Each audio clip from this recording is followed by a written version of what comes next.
Está no ar! O mais tradicional podcast sobre corridas do Brasil. Os comentários e o debate sobre automobilismo de um jeito que você só ouve aqui. A partir de agora, Bárbara Franzin, Thiago Raposo, Diogo Gomes, Thiago Rosa e Fábio Campos apresentam Café com Velocidade. Café com Velocidade. A dose certa na análise do esporte a motor. Fórmula Indy. Bom, amigos, vamos começar aqui a falar agora de Fórmula Indy. Você já teve a oportunidade de ouvir neste podcast Fórmula 1, MotoGP nos blocos 1 e 2. Agora, no terceiro bloco, falaremos tudo o que aconteceu lá em Phoenix, no Oval, no ISM Raceway. E depois ainda falaremos no último bloco dessa edição 558 sobre Stock Car em Curitiba. Mas confesso que a Indy, por ter feito aquela prova inaugural cheia de expectativas e com um final espetacular, que ela seria um pouco melhor esse ano na pista, como eu falei, no circuito oval de Phoenix. Um circuito que tem recebido muitas críticas ao longo dos últimos anos, mas a coisa não andou. Em compensação, o final também foi legal. E aí eu pergunto para você, Bárbara Franzin, e é uma pergunta que eu repasso aqui do Anderson Tavares. A vitória do Newgarden caiu no colo? Foi assim, um acaso ou não? Ou tem que dar o mérito ao piloto que conseguiu a vitória? Eu acho que tem que dar o mérito ao piloto, afinal de contas ele foi lá e conseguiu fazer uma ultrapassagem. Se fosse só por... Mas, se aproveitou só de uma estratégia, o Viking estava sofrendo na pista e não conseguia fazer mais nada, aí ok, mas não, ele arriscou. Eu não achava que ele iria parar, mas no final ali, fiquei até surpresa quando ele foi para os pits, mas provou que fez certo, voltou para a pista, estava com pneus ali novos, conseguiu a ultrapassagem, então eu dou um mérito nesse sentido. Eu não daria se ele tivesse... foi lá, trocou e... o Vikings foi para os pits e aí sim ele conseguiu a ultrapassagem, conseguiu a vitória. Nesse sentido, eu realmente não acharia tão legal, mas como teve a ultrapassagem, acho que foi super mérito. Não tenho muito o que falar, não. E ele estava em condições de vencer ali no momento final, né, com a parada naquela bandeira amarela tardia, e ele fez o que tinha que fazer com pneus aproximadamente 50 voltas mais novos que os demais, né, Diogo? O campeão voltou? Talvez. Na primeira corrida, na realidade, essa Pittsburgh, não é nem que ele sofreu, a Penske inteira sofreu demais. Acho que o melhor carro foi o 9º colocado. Então, talvez a Penske voltou, né? Nós vimos o Pagenaud muito forte, o Newgarden, obviamente, o Power também muito forte até ter o acidente e ter que abandonar. Então, eu acho que a Penske voltou forte, o Joseph Newgarden soube aproveitar isso, né? Ele foi muito forte durante toda a corrida. Impressionante o ritmo, foi basicamente aquela característica que deu o título a ele no ano passado, né? Muito forte, sabendo dar o pulo certo no momento ali decisivo, e ele coroou, é uma corrida muito boa que ele vinha fazendo com a ultrapassagem no final. Tinha uma diferença de pneus gigantesca, é verdade, mas era uma situação muito crítica porque o Wickens, que ao lado do Newgarden é o grande destaque da corrida, na minha opinião, defendeu-se muito bem ali no final, né? A maneira como ele brigava na reta principal ter aquela linha interna era, sabe, foi bonito de ver. Ele se jogava ali de uma maneira do tipo, aqui é minha, não vem aqui não, né? Ele forçou realmente o Newgarden a ir por fora e acabou que o Newgarden foi por fora num momento que eu não estava esperando. Eu até me surpreendi assim um pouco, porque eu esperava até que ele fosse aguardar um pouco mais ou estudar o movimento do Wickens um pouco mais, mas foi um momento decisivo ali e uma vitória de um cara que teve ritmo, né, foi melhor durante a prova e no momento decisivo soube fazer um movimento correto ali, um movimento arriscado, mas correto, e ficou com a vitória. Foi muito merecido. Se tivesse ficado nas mãos do Wickens por todo o pacote, eu também teria ficado bem satisfeito, mas o Newgarden mereceu muito a vitória e ele de fato foi lá e conquistou. O Wickens a gente até pode fazer esse link agora com esse comentário que você fez do Joseph Newgarden, mas antes da Bárbara Franzini que pediu a palavra, quero mencionar que o campeão voltou, é uma pergunta do Marcelo Cesarino que foi para Bárbara Franzini. Ele colocou aqui, a corrida foi bem chulé, esperava bem mais, mas ok. E ele pergunta para Bárbara Franzini, o campeão voltou. Claro, eu fiz a pergunta para o Diogo Gomes, porque Babi já tinha falado a respeito disso, né, Babi? Não, era isso que eu ia falar. Na verdade, eu acho que o campeão nem foi ainda, né? Muita calma nessa hora, Cesarino. Vou puxar sua orelha. Mas eu ia puxar esse destaque do Vikings, porque, pô, sabe, acabou de estrear, tá no oval, segurar uma Penske do jeito que ele segurou, que a gente sabe que, mesmo meio mambembe, é uma Penske, foi muito, muito bacana. E eu concordo totalmente que é o destaque até então, porque eu não tinha a menor expectativa, assim, com a estreia dele, achava que ia demorar um pouquinho para se adaptar, como o Ross, por exemplo, que hoje eu já considero que é um dos principais pilotos aí da categoria, mas tá mandando super bem, assim, é um piloto pra gente ficar de olho, já vou dizer aqui que vai ser o Hulk do ano. E já que tem esse gancho, cravando, né, Fábio na segunda Campos? corrida, mas tudo bem, né?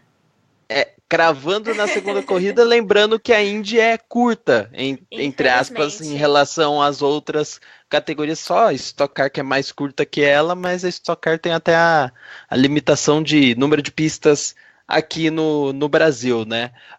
Mas Fábio Campos, ambos mencionaram, além da vitória do Newgarden, também Robert Wickens e o Alexander Rossi, né? Acho que esses realmente foram destaque numa prova que não teve tantos destaques. Acho que mencionar esses três já dá uma ideia. E até o Wickens tem que ser destacado um pouco mais, né? Porque como ele chegou bem nessa categoria, inclusive em oval. Eu até vou falar dos outros dois antes, né? Primeiro, discordo do ouvinte que questiona como uma vitória casual ou algo que tenha caído no colo do Newgarden. Eu acho que o cara que vai na pista e consegue as posições na pista, do jeito que ele conseguiu, principalmente a ultrapassagem dupla por fora na relargada, né? Foi uma ultrapassagem claro, releva-se a condição do pneu, mas uma ultrapassagem ousada, né? De você colocar o carro por fora ali, passar dois, mesmo com a borracha em condições muito superiores, é uma manobra que o cara fez. Campos, e me permita adicionar a questão do carro tá mais difícil de guiar, né? O carro ele é um pouco mais solto, por mais que nessa pista teve dificuldade, mas e tá mais solto. Tá bem mais instável, né? E os pilotos todos ressaltaram isso. Não sei se vocês assistiram o Qualifying, eu assisti o Qualify da Indy nesse final de semana também, em Phoenix, e até interessante o Qualify, ele é um pouquinho diferente do que é nos circuitos mistos, né? Que nos mistos eles vão fazendo mais ou menos com a Fórmula 1, né? Eliminam os grupos, enfim, chegam 6 no final. No Qualifying são 2 voltas lançadas, pega a média e pronto. É bem mais simples, mas é interessante. É legal e é bacana e é bom, né? Porque inclusive a NBC transmitiu e vai transmitir a partir de 2019. Eu já falei, isso é ótimo para a categoria, que vai ter agora, além das corridas, a transmissão também de treinos e classificações. Isso dá um valor mercadológico para a categoria muito grande. Então, no Qualify, que já foi ali um pouco diferente, né? Já teve ali um fator um pouco mais, esse negócio de 2 voltas, a pista vai mudando, começa de dia, termina de noite, mais ou menos como uma corrida, né? Mas na corrida o Newgarden teve. Você pode colocar que o fator estratégico pesou muito na vitória dele. Isso é uma coisa, né? Teve oportunismo de ir pro box ali, pôr os pneus mais novos. Você pesa o fator estratégico, mas uma coisa é pesar o fator estratégico, outra coisa é dizer que foi acaso. Aí eu acho que não, né? Quanto ao Rossi, eu acho que é o maior potencial do futuro, para o futuro da Indy, esse Rossi, é o cara que tem o maior potencial de ir para uma Penske, de ganhar, ou de ir para uma Ganassi, ou mesmo de ficar na Andretti e fazer uma história na própria Andretti. E o Wickens é o Zarco da Indy. O Wickens é o Zarco da Indy. Uma flecha, começa impressionante, não sente tecnicamente, vai para cima, lidera, já se coloca como um provável vencedor. É o Zarco da Indy, não tem elogio melhor para fazer do que esse. Bem sucinto no elogio, mas interessante esse ponto de vista. Inclusive, aproveitando também as palavras sobre o Rossi, né, o Leandro JF diz aqui, né, Rossi e Bordes foram punidos pelo mesmo tipo de erro, mas enquanto o francês naufragou, o que também custou um pouco o posicionamento em relação ao campeonato, o americano foi impressionante, assumiu riscos e colheu um terceiro lugar bem merecido. E aí ele lembra, Diogo, que o Rossi fez uma GP2 sofrível, na Fórmula 1 não teve grandes chances, não teve chances e parece que finalmente encontrou um lugar onde seu talento é apreciado. E aí é curioso também, né, que o Neil Garden, que é o atual campeão e vencedor dessa prova, foi um piloto que em algum momento as pessoas começaram a mencionar também, pode ir para a Fórmula 1 e tudo mais. Esses caras têm carreira para fazer na Indy, né? A partir de agora tem que pensar também um pouco em Indy, né? Não, sem dúvidas, mas você vê, existiu do próprio Alexander Rossi uma mudança de pensamento. Você cabe lembrar bem, eu inclusive critiquei bastante aqui no café, quando ele venceu a Indy 500 e o pensamento era, vamos ver se abre uma chance para a Fórmula 1, sabe? Os próprios pilotos, eu não digo o caso do Neil Garden, porque é um cara que cresceu lá, foi campeão de Indy Light, subiu para a Indy, numa equipe minúscula de um carro único, fazendo apenas corridas selecionadas, enfim, ele pegou tudo isso, mas o Rossi, apesar de ser americano, né, e apesar desse nome absolutamente nada americano, Alexander Rossi, ele vem da escola europeia, vamos colocar dessa maneira, né, de Fórmula V8, não Fórmula V8, né, World Series 3.5, onde ele andou relativamente bem, depois foi para GP2, ele teve períodos, eu tenho a impressão que ele aceitou meio que, ou aceitou, era o que tinha para ele na GP2, algumas equipes meio bomba, carros bem complicados, e aí ele ia fazendo o que dava, mas sempre com limitações. Quando ele conseguiu pegar um carro um pouquinho mais acertado, ele foi vice-campeão, né, que foi em 2015, com a Racing Engineering. Então, tem uma qualidade ali, e agora o mais importante de tudo isso é que ele está conseguindo se acertar na Indy, finalmente. Um ano de estreia muito positivo, né?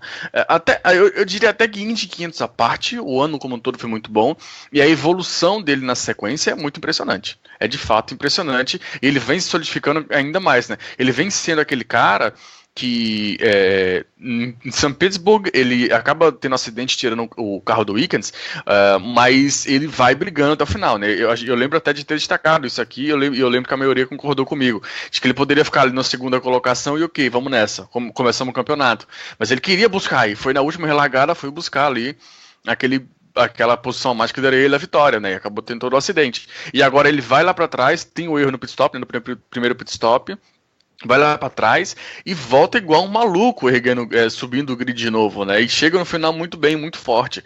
Foi uma super corrida, como o americano diz, um statement, né? Uma declaração mesmo do Rossi, mais uma declaração do Rossi, como já tinha sido em São Petersburgo, de fato tá forte, né? E que vem para a temporada forte. É muito bom ver ele aí.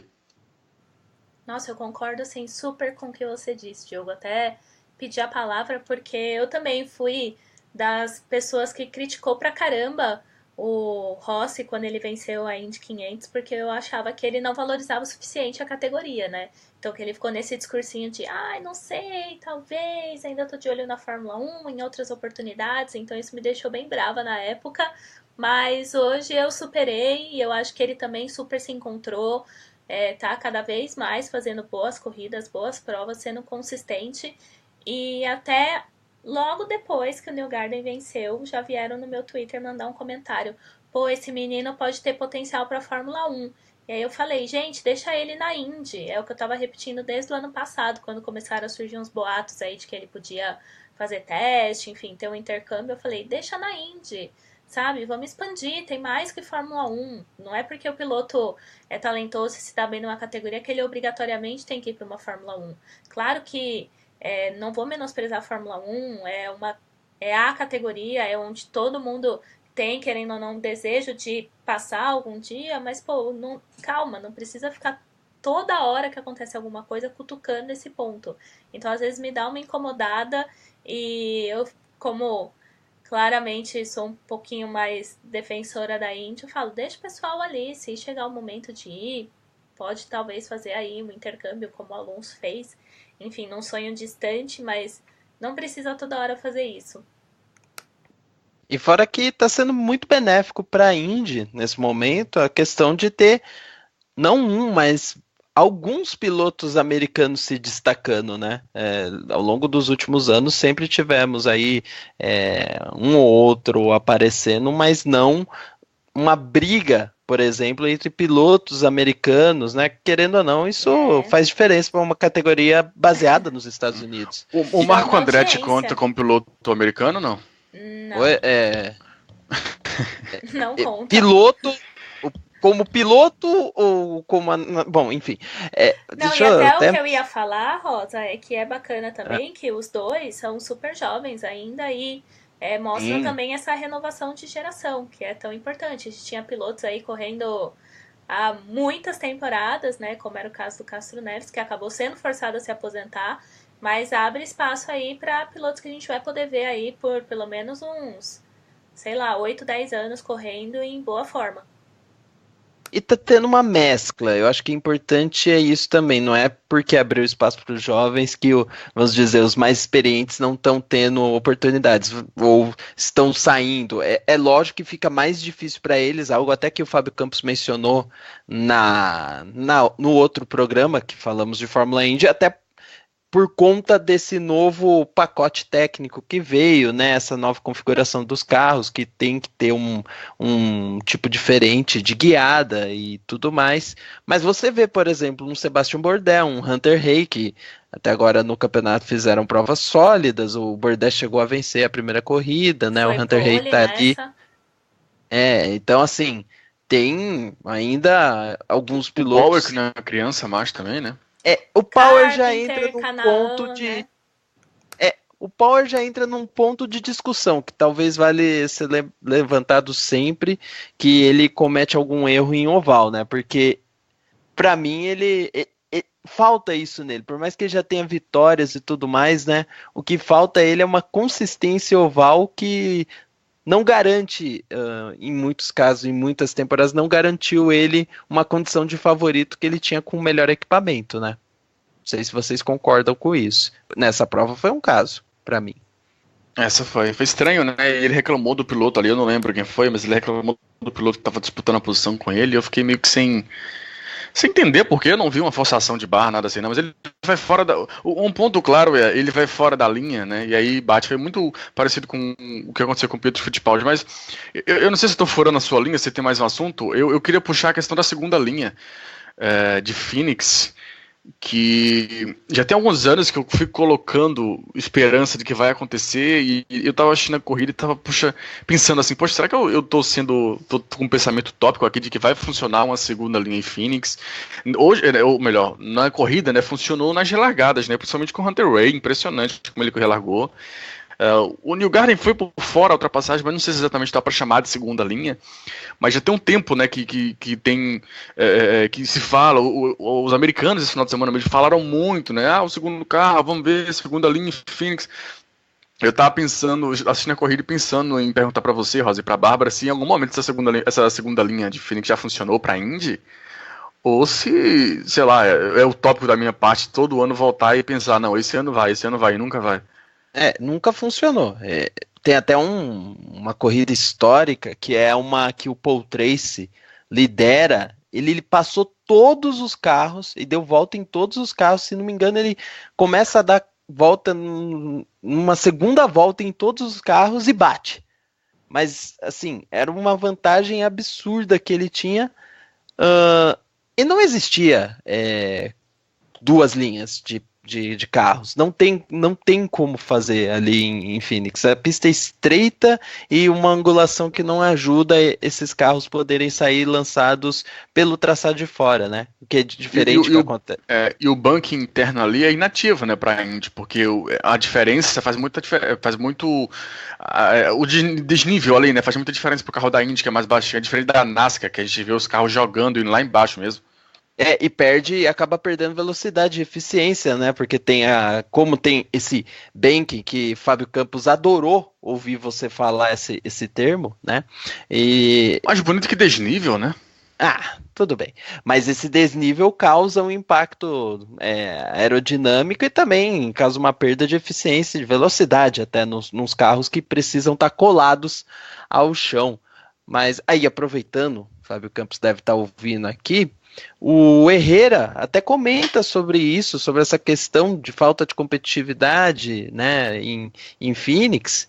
Ele levanta aqui, ó, falando somente uma coisa sobre a Indy. Estou para dizer que a Indy não devia correr Phoenix. Todo ano fazem alguma alteração na configuração do carro para a corrida e continuando tendo intermináveis procissões. A categoria devia procurar algum outro oval onde os monopostos irão conseguir fazer várias linhas. É isso mesmo, Fábio Campos? Precisa mudar? Não, o problema é a pista? Olha, é a primeira corrida de oval desse novo carro, né? Então isso tem que ser considerado. Eu esperava mais também, né? Porque eu acho que o carro anterior era muito bom para oval, né? Especialmente um oval que não é oval, né? Que é Indianápolis, né? Onde o carro se dava muito bem. É o próximo oval que a Indy vai correr, então eu fico com um ponto de interrogação muito grande se esse carro vai manter o altíssimo nível de disputa, né? De troca de posições, enfim, de carros lado a lado, que o seu antecessor tinha, né? Toda a evolução de carro é muito perigosa, né? Quando o carro aposentado tem o ponto ideal, né? É o que está acontecendo, por exemplo, com a Fórmula E. Corre um sério risco, porque o carro é muito perfeito para a condição dela hoje e a gente não sabe como vai ser esse novo carro. Então, se a Fórmula E tem esse ponto de interrogação, isso também já começa a ficar grande na Indy. Se a corrida de São Petersburgo deu ali uma esperança, né? De boas corridas em circuitos mistos, de carros tentando ultrapassar, conseguindo andar em linhas diferentes, né, para usar essa expressão, embora isso no misto seja bem mais relativo. Um pouco do que foi esbarrado, o Herrera tem uma certa razão. Eu acho que pista sem inclinação para carro de Fórmula é muito difícil, oval sem inclinação. Isso acontece com a Indy em Milwaukee, não é só em Phoenix, né? O ideal mesmo é correr no Texas, nessas super pistas em que o cara consegue embicar ali, vai quase 400 por hora, e não tem muito esse negócio de frear, enfim, vai vácuo puro. Então é difícil mesmo, é difícil essas pistas sem inclinação são mais difíceis para... A NASCAR tá uma chatice, você imagina a Indy, né? Então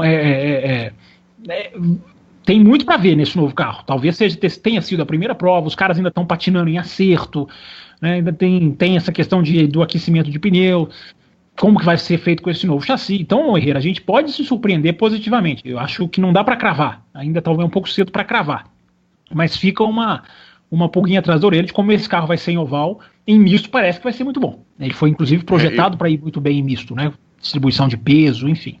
Então pode complementar, Diogo. Eu tô vendo aquela prova de Fontana, que a gente sempre usa como exemplo, eu tô vendo ela voltando pra discussão, assim. Porque oval grande, com múltiplas linhas, e Fontana, lembra daquela corrida que depois tiraram? Eu acho que é o perfil, eu não sei, eu não vejo a IndyCar funcionando em Phoenix, eu gosto muito, apesar de saber que nem na NASCAR também tá gerando corridas boas, mas eu gosto muito, não sei, da questão do banking, não sei, eu acho muito charmoso, né? Mas a próxima vez que a NASCAR pisar lá ainda esse ano é outra pista, vão mudar completamente, refazer novos boxes, tem essa área externa aí vai acabar, a largada vai ser lugar diferente, então essa pista foi aposentada nesse domingo, né? Exato, eu acho ela muito charmosa, diferente mesmo, mas enfim, vamos ver como fica essa nova, se funciona pra Indy, mas nesse modelo realmente não tem como. Bom, e será que funcionou essa etapa para os brasileiros? A indagação fica no ar.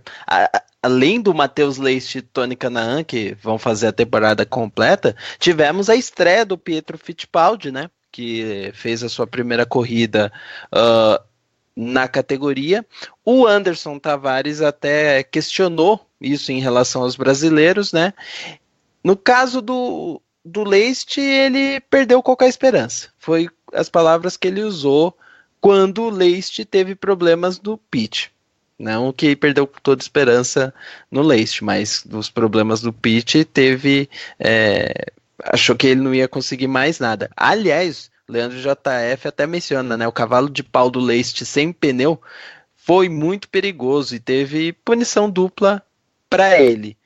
Mas eu acho que, além do Leite, o destaque é o Fittipaldi, né? E o Tavares fala que já o Fittipaldi tem que ver mais corridas dele. Confesso que foi a primeira que assisti, pois não acompanhava ele em outra categoria. E a impressão no início foi boa, mas o erro de iniciante também mostra que ele tem muito que evoluir, né, Babi?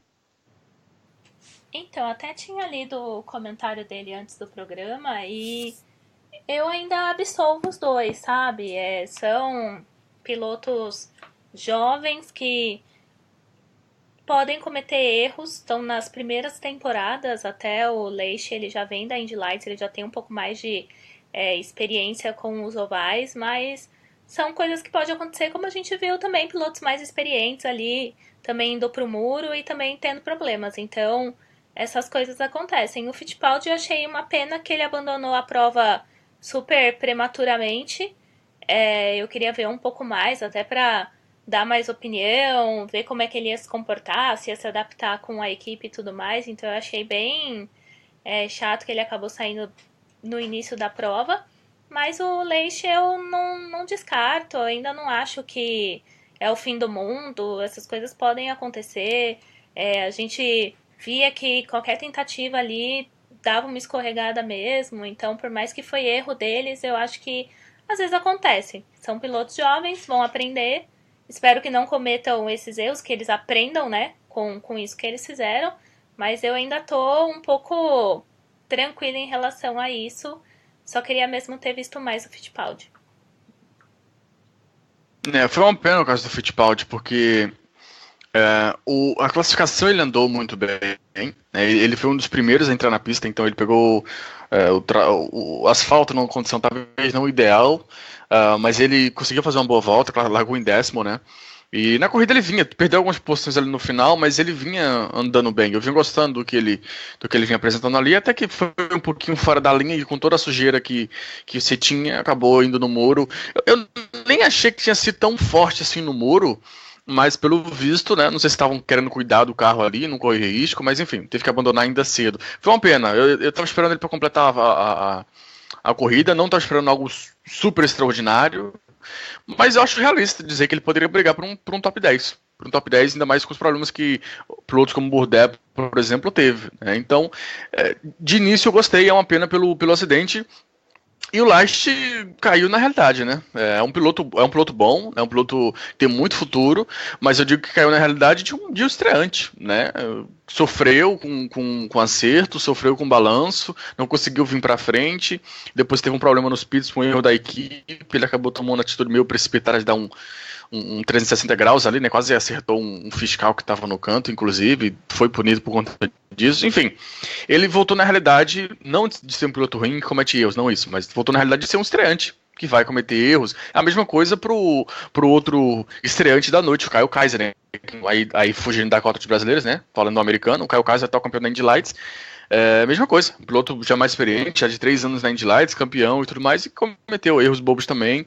Acontece, é coisa de estreante, né? Mas eu acho que nesses dois nomes aí o Brasil consegue iniciar o processo de renovação de uma maneira muito interessante, aquilo que assustava a gente tanto, pelo menos me assustava tanto, de só ter Canaan e Castro Neves lá e nenhuma opção, nem sabe nada vindo, e aí surgem esses dois andando bem. O Pietro, claro que não é para a temporada completa, mas eu acho que se ele quiser, ele consegue até com certa facilidade, eu diria. Foi a transmissão americana. Eu acho que da ABC, eu já nem sei mais quem transmite. ESPN é Fórmula 1. NBC, obrigado. A transmissão bateu muito em cima da questão do nome também, né? Que, enfim, para eles vale muito de nome, o Fittipaldi de volta e tudo mais. Faz muita diferença, né? Isso aí faz. Sim. Sem dúvidas, e eles venderam bastante. E estão certos, não estou dizendo que eles fazem, estão certos, bateram bastante, lembraram outros nomes que estão no grid, enfim. Todo esse conjunto aí eu acho que funciona muito bem.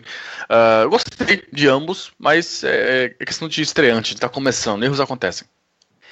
Aí, ô Fábio Campos, eu vejo uma pergunta do Cesarino, né? Pelo desempenho dos brasileiros, é esse desempenho pífio que podemos esperar? Eu me lembro que você era bem crítico do desempenho do Pietro Fittipaldi na World Series, inclusive porque ele não sabia largar, né? Tinha esse detalhe. Então ele escolheu bem, já que na Indy ele vai largar todas com o rolling start, né? O largada em movimento, então ele não vai ter esse problema. Mas, brincadeiras à parte, foi tão pífio assim? Você acha que o Cesarino tá certo ou você vai mais na linha do Diogo, que achou bom até o desempenho dos brasileiros? Nenhum nem outro. Eu acho que chamar de pífio uma primeira prova de um e segunda prova de outro é um pouco pegar pesado. E não dá para esquecer o excelente final de semana do Leite em São Petersburgo. Né? Esses caras têm a mão de misto, né, gente? Esses caras não têm a mão de oval. Você quer que senta, o Cesarino, você quer que o cara senta no oval e arrebenta? Quem cometeu um erro crasso na classificação, que ia largar certamente entre os 4 primeiros, foi o Canaan. E ele errou na classificação e perdeu a posição, saiu o pé da vida do carro, deu entrevista murcho, depois as câmeras lá recuperaram, né, o erro dele na primeira curva, e ele ia largar, ele estava muito bem, ele ia largar entre os 4 primeiros, eu sou capaz de dizer, mas errou. E esse é um piloto experiente. Agora dos outros, você vai exigir o quê? Os caras estão aprendendo, eles têm que aprender ainda o acerto de carro, a sensibilidade, como que deixa o carro estável, como que evita do carro sair de traseira, que é o maior perigo em oval. Esses caras têm que aprender isso. Então não dá para sentar num oval pelo menos eu não espero, né, que sentem no oval e já surpreendam logo de cara contra o nego que está lá há 15 anos. Então, o Fittipaldi, eu vou confessar para vocês, eu fiquei até aliviado quando ele bateu. Porque eu acho uma temeridade estrear um menino desse no oval. Eu acho que ele vem muito pouco pronto, né? Todo mundo que saiu daquela categoria que ele ganhou na World Series é todo mundo muito fraco. Aquele título dele é um título simbólico, muito mais do que técnico. Então eu acho que ele tem, até coloquei isso no Twitter, nossa, mas isso foi no ano passado ainda, não sei nem como é que eu lembro desse Twitter, eu até coloquei, olha, ele vai sentar na Indy e pode se adaptar ao carro, né? Um carro novo, é outra história, ele não quer dizer que ele vai mal, que ele tá... Mas ele tem muito que evoluir como piloto. Ele tem um trabalho básico ainda de piloto para avançar. Talvez seja muito mais útil para ele começar nos mistos do que nos ovais. Não sei se ele vai fazer em Indianápolis. Não sei. Se vocês tiverem essa informação. Ele vai. Eu acho perigoso, mas enfim, o perigo faz parte do currículo do cara. Então, faz parte da vida dele. Então, enfim, não é por causa disso que vai deixar de correr. Mas ele tem muito a avançar. E o Matheus causou muito boa impressão na estreia. Muito boa impressão na estreia. E acho que nem sabia que tinha sido punido. Aliás, a punição que eu acho ridícula é a punição pro Bordet e pro Rossi. A punição porque acertou o mecânico. Ninguém faz isso por querer. Isso já é uma punição natural. Se tem uma coisa que ninguém vai ser relaxado com isso, eu vou acertar o mecânico, porque é claro que os caras evitam isso ao máximo. Então, você ainda fazer qualquer um que esbarre no pé de um mecânico, que seja no dedinho de um mecânico, vai ter o seu tempo de pit stop já prejudicado naturalmente. Então, você ainda fazer um cara desse pagar um drive-thru, sei lá, aplica uma multa na equipe, mas não mata esportivamente a corrida do cara. Evidentemente, você tem que pensar em segurança, evidentemente pode se tomar uma atitude, repito, multa, tira dinheiro da equipe. Agora, o cara erra no boxe, não existe você não pode acusar nem de desleixo, nem de falta de alguma coisa, porque é erro puro, é escorregada pura. Vários foram pegos, então criar drive-thru para isso, eu acho você mata a corrida do cara, porque ele errou. Enfim, há outras maneiras de se punir, já que se quer punir para preservar o mecânico, já que se tem acham que tem a intenção de, ou que possa ter havido uma irresponsabilidade, a palavra é essa, na entrada do piloto no box. Existem outras punições. Eu acho que não precisa acabar com a corrida do cara, sendo que qualquer errinho que ele cometer no pit, ele já vai tomar tempo, ele já vai perder tempo, que vai fazer com que a corrida dele seja afetada. Eu ia até falar, Campos, que no caso do Diogo, mencionou o Kyle Kaiser, que andou nesse final de semana, ele andou no lugar do René Binder, que estava correndo com o Pietro, né? A curiosidade vem na mesma categoria, vem na mesma categoria, e o Binder é um dos pilotos mais fracos dessa geração, você pode ter certeza disso. Bom, da Indy, infelizmente a corrida não foi tão forte, foi fraca também nesse sentido. Talvez mudar um pouco o Phoenix vai resolver esse problema, não sabemos como também vai ficar o calendário para o ano que vem, se Phoenix vai retornar ou não, sempre há negociações, contratos estão aí feitos para ser quebrados, mas enfim, vamos esperar para ver. O que nós não iremos esperar é para falar que Joseph Newgarden venceu mais uma corrida na categoria, a primeira vitória dele deste ano, né? Seguido da boa surpresa que é o Robert Wickens, e com esse resultado Newgarden lidera, seguido de Alexander Rossi e Sebastian Bourdais. O Rossi que foi o terceiro colocado nesta etapa de Phoenix, e o pessoal já vai rapidinho, um pouco mais para o oeste, né? Para Long Beach, porque já vai ter etapa da Indy nesse final de semana. Então, se você está ouvindo o podcast, pode esperar que vai ter mais Indy no próximo final de semana. Então, a categoria não vai parar nesse início do mês de abril. Bom, o bloco da Indy se encerra aqui. Você ouviu ele até o fim, pode, na sequência, ouvir o bloco da Stock Car ou voltar e ouvir os blocos da MotoGP e da Fórmula 1. É assim que funciona o Café com Velocidade.